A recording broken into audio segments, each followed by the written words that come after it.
ignorance is greater than sin.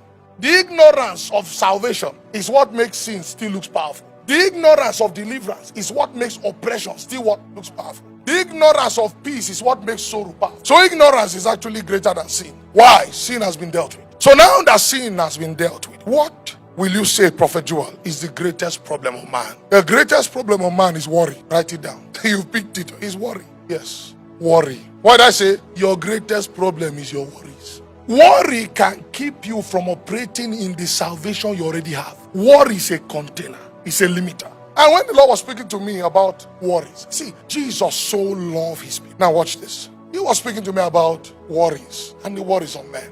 And you can sense how much he loves us. Sin has been dealt with. Why are these people unable to arise and shine? And I was sharing with some of my brethren by the car last night, late in the night, simply because of worry. Don't you know that this world has programmed you to chase a tomorrow you cannot catch? What I say, this world has programmed you to what? Chase a tomorrow that you can never catch. If you look at the Bible carefully, you will discover that Jesus Christ never wanted us to bother ourselves with things that are not within our power. If tomorrow is not within your power, why are you worried about it? It's arrogance to even make you feel you will see tomorrow. Who told you tomorrow is guaranteed? It is the one you've been given that is guaranteed. The rest is hope. And a hope that is a product of the faith you have in the one who has given you hope for tomorrow. For a man on a mission, there's no untimely death. Are we together? This word has told you that live long.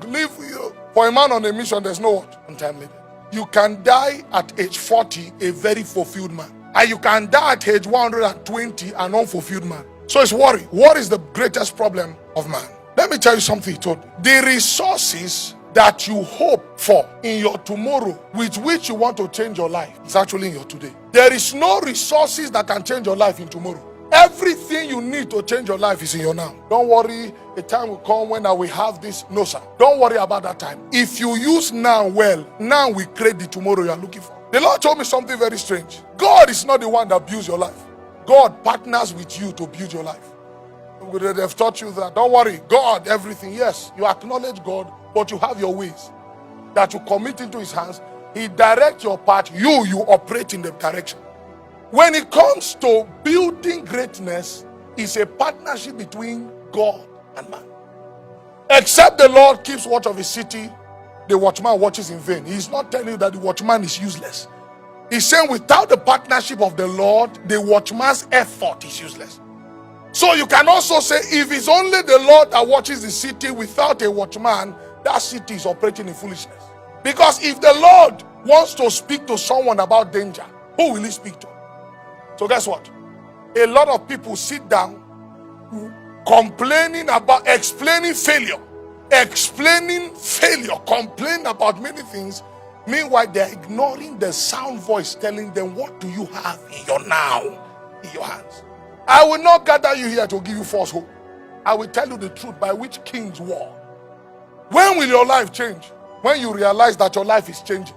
You are either in control of the change or your friends are in control of the change. You are either in control of the change or the government is in control of the change. But your life is already changing, whether you like it or not. Now, if you look at worry, you discover that worry hinges on many things. What is the first thing that makes man worry? Uncertainty. He's uncertain. The average man is uncertain. Forget the show of boldness. He's entering the business. He has done all the whole analysis, but he's still uncertain. So there's fear. The second thing that makes man worry is his inability to see the value in what he has in his presence. In his what? His presence. Whatever you are doing now is actually a revelation of what is going to bless you tomorrow. Whatever step you take now actually accumulating for your greatness or your fall tomorrow. Every movement that you are seeing now, the decisions you took to disconnect from negative atmospheres, the decisions you took to take your life in your hands and move to a new city, or expand what you are doing now by faith, not knowing whether it will work. Those are the decisions that change your life. The greatest men that ever lived on earth, they were controversial men because they didn't move with the crowd. One man was complaining to the angel. We are the testimonies we heard our father say, we are this. The angel kept quiet. After I finished speaking, the angel said, go in this die. The might you have now, go with it. God will not appear to you and say, my son, begin to take down your business now to social media. I've opened the door. No, sir. If you are ready to grow, God is ready to build you. If you are ready to run, God is ready to supply strength. As simple as what I'm saying may sound, it will take away your worry. Do not worry about what you cannot control. The things that are seen are temporal. The ones you can see is in your control. The ones you cannot see outside your control. Allow the one that is not seen to handle what you cannot see. No, but pastor, my life is in God's hand. I want God to take care of me. Okay, don't bath. And then pray and ask God to come and bath you. It's so simple. I'm a very practical Christian. I'm a very practical Christian. I don't deceive myself. Religious fallacies are only good for the hall. But when you meet life, you discover that you've been a fool. You want to expand, you can begin expansion, Braola, today. Rachima, that you are doing can expand today. If you lack the grace for expansion, pray for wisdom. There is something we are not seeing. That's why we're still here. That's all. Movers are men of vision. People that can see where others are not seeing. If you live beyond worry, you will discover that for the first time in your life, you will begin to live. Your rent is due in 3 weeks. Why are you worried? If you worry, will it bring the rent by some miracle? That's why I told you that sorrow is a garment. You can choose to wear it. I've discovered that you cannot do productive thinking while you're worrying. The teachings of Jesus are practical. Religious men decided to spiritualize it and make it vague. It was practical. He showed us practical things. Look at the way the animals live. The third reason why we worry, sir, is because we are looking at our lives from the lenses of our friends. Oh, look at this, my friend. Do you think if that your friend goes through what you are going through, he can still survive? Be grateful for your strength. That's why I say I can encourage you, but I cannot totally beat my chest and say, yes, I know what you are going through. I can tell you the solution. Okay? This is why preaching is a privilege of grace. Because the person you are preaching to may be stronger than you. What is going through, if you went through it, you would have backslided. A life that is beyond worries. When a man worries, he's always looking down. When last did you just go outside your house and just look at the night sky? I do that a lot. It will down on you that this world is bigger than that your problem. People don't like me. People don't like me. What people are we talking about? Who have you met? Where have you gone to?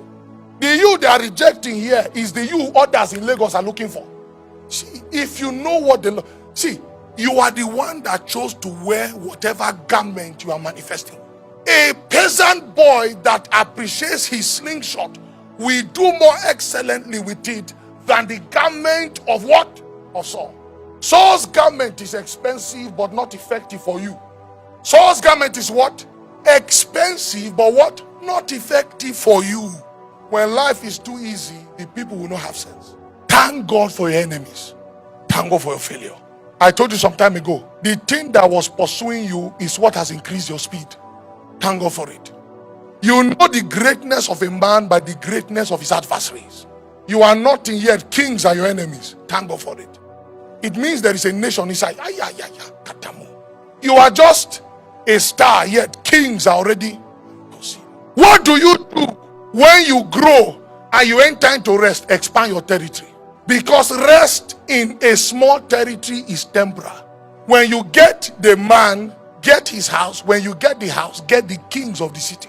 Now, I don't know why the Lord wants to speak to us this way. But the simple truth is that if you can overcome worry, you've actually grown in your spiritual maturity. Now, I don't know how most of you walk with God, but my walk with the Lord is practical. I make friends with people whose walk with the Lord is practical. I can see challenges that they had and they overcame. Problems that came. Oh my God. Oh my God. You grew fast because you overcame many things.